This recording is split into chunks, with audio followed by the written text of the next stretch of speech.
Good evening, everyone. I'm Riley King, and welcome to the Riley King Newscast, right here on the Riley King Network. We have a lot of news to get to this Thursday evening, so let's begin. First up, we begin with breaking news.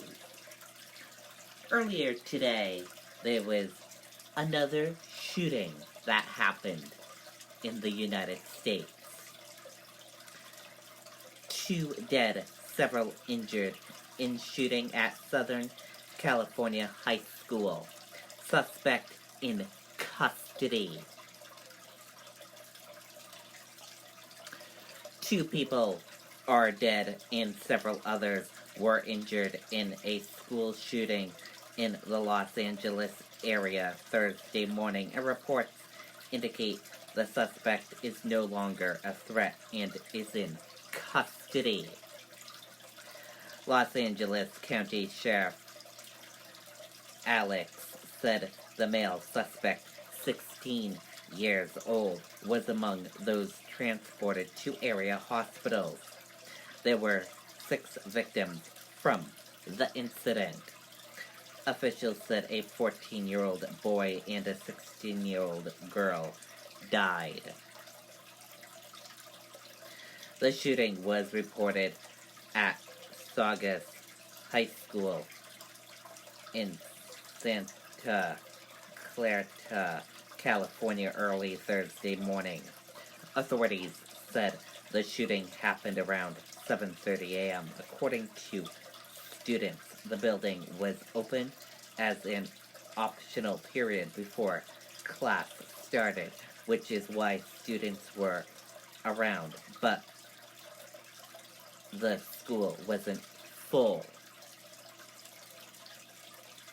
Detectives have reviewed video at the scene, which shows the suspect withdraw a handgun from his backpack, shoot 5 people, and then fire the weapon at his head. Captain Kent of the sheriff's office said. Television images showed deputies swarming the school and several people being moved on gurneys. KCBS-TV reported that at least 1 victim was found wounded in the school's core room. A Los Angeles County Sheriff's Office deputy told KCBS-TV that the suspect was wearing a black shirt, black hat, and jeans. The suspect is believed to be a student at Saugus High School, according to authorities. The unidentified gunman, whose birthday is Thursday, is in grave condition at the hospital. White House spokesman Judd Deere said President Trump is monitoring the reports of the school shooting. The campus is just 30 miles northeast of downtown Los Angeles. One freshman girl said she was walking up to the library stairs when she heard noises that sounded like balloons popping. She said she realized they were gunshots when she saw other students running. Students were escorted from the school in lines by armed deputies. One student told KNBC-TV she hid under a table in the nurse's office until officers came to get her. School district spokesman later said all campuses lockdowns in the district have been lifted except for the one at Saugus High School. This is a developing story. Check back for more information. Deval Patrick joins Democratic presidential race, promising unity, Melty moved beyond not to go. Former Massachusetts governor files for first in the nation primary after announcing Hail Mary run. Let's take a look at this video from WMUR News 9.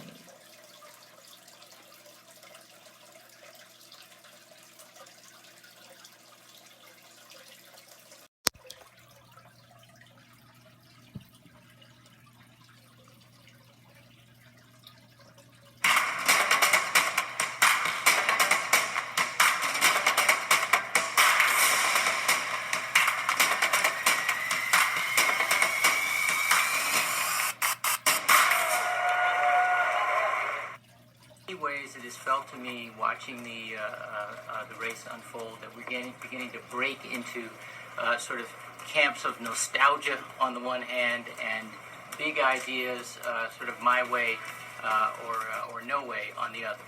And I think we have to be about how we bring people in, how we bring people along, and how we yield to the possibility that somebody else or even some other party may have a good idea. Patrick was elected governor in 2006 and re-elected in 2010.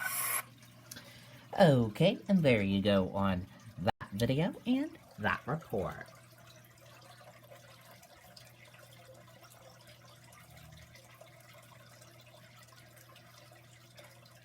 Plea hearing delayed. 14 accused of sexual assault. Court officials say details of agreements still being worked out. Let's take a listen to that video from WMUR News 9, Ray Brewer.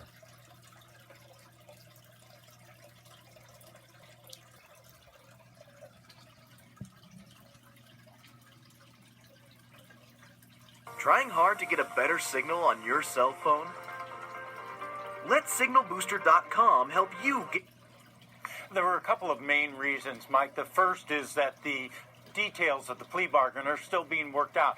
The second is the court wanted to give more time for the hearing in case one of the alleged victims wants to say something before sentencing. Now, Griffin Ferlot, seen here in a previous court appearance, faces a number of charges, including aggravated felonious sexual assault and possession of child sex abuse images. Prosecutors say the assaults happened in Ferlot's home, that Ferlot was a senior at Pembroke Academy at the time, and that investigators say he knew his victims. Now, the next court hearing will be a plea and sentencing, according to the court clerk. That's scheduled for November 25th at 1 p.m. Reporting live in Concord, Ray Brewer, WMUR News 9. Okay, and there you go on that video and that report.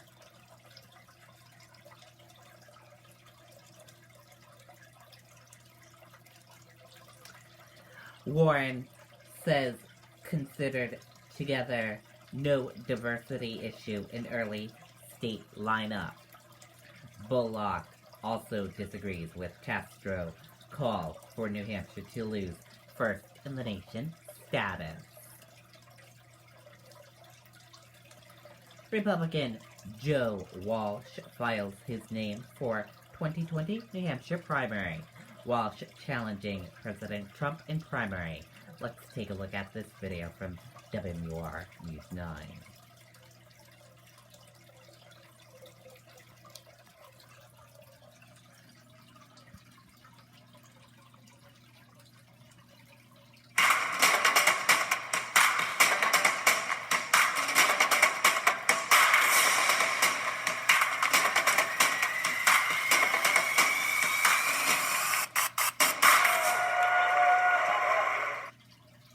Republican Joe Walsh also filed his name this morning. Former congressman, just one of just two challengers to President Trump.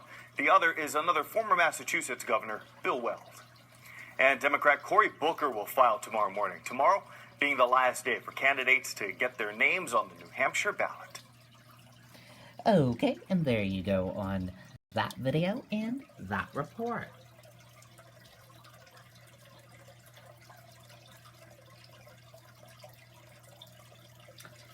And let's take a look at that U.S. stock market and see how the U.S. stock market closed for this Thursday evening. And here's a look at that U.S. stock market for all of you for this Thursday evening. Your Dow Jones Industrial Average closed in the red and went down. Your Nasdaq closed in the red and went down. S&P 500 closed in the green and went up. Gold closed in the green and went up. Oil closed in the red and went down. U.S. 10-year closed in the red and went down. Euro/USD closed flat. And VIX closed in the green and went up.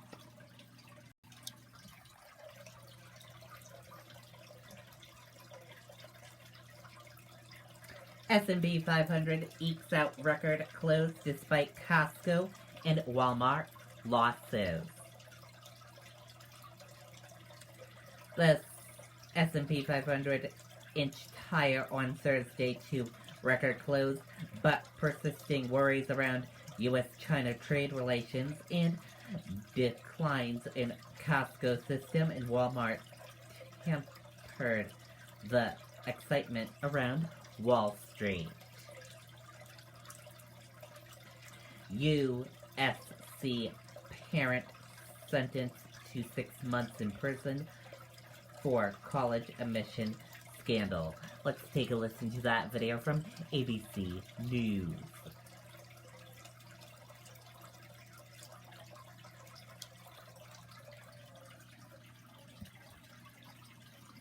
Now we're going to turn to that new sentencing in the college admissions scandal. The longest yet, a father pleading guilty to paying $450,000 to bribe his children's way into USC, getting 6 months behind bars. Whit Johnson is here with the story. Good morning, Whit. Michael, good morning to you. Not only did this father admit to paying big money in bribes, but he did it twice for 2 of his children. And the judge let him have it in the courtroom, calling him a thief and a liar, in a case that has striking similarities to other high-profile parents. Trying to dodge the cameras, Toby McFarland retreating into a Starbucks outside Boston federal court.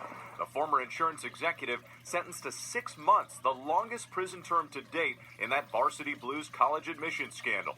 McFarland admitted to paying $450,000 in bribes to get 2 of his kids into USC, claiming his daughter was a top-level soccer recruit and falsely describing his son as a 6'1" basketball standout, even though he's really 5'5". In court, the judge calling McFarland a thief, saying, "You had the audacity and the self-aggrandizing impudence to use your wealth to cheat and lie your way around the rules." A stiff sentence that could have implications for similar cases like Full House star Lori Loughlin and her husband Massimo Giannulli, accused of paying even more money, $500,000, to get their 2 daughters into USC, also as fake athletic recruits.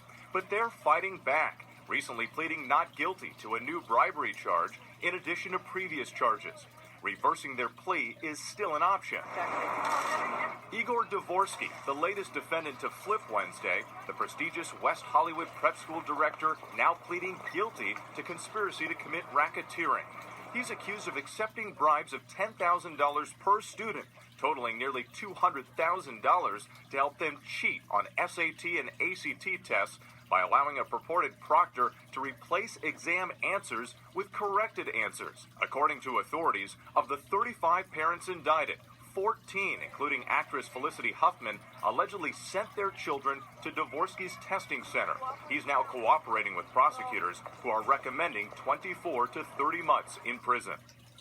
Dvorsky agreed to forfeit nearly $150,000, which prosecutors say is close to the amount he made from the scheme. McFarland also has to pay a fine of $150,000 plus 2 years supervised release, and that's after he gets out of prison. Well, it keeps going. Yep. All right, well, thank you. Hi. Okay, and there you go on that video and that report. And that does it for this evening edition of the Riley King Newscast, right here on the Riley King Network. I hope you all have a great rest of your Thursday evening, and I'll see you back here tomorrow for another newscast. Good night, everyone, and bye.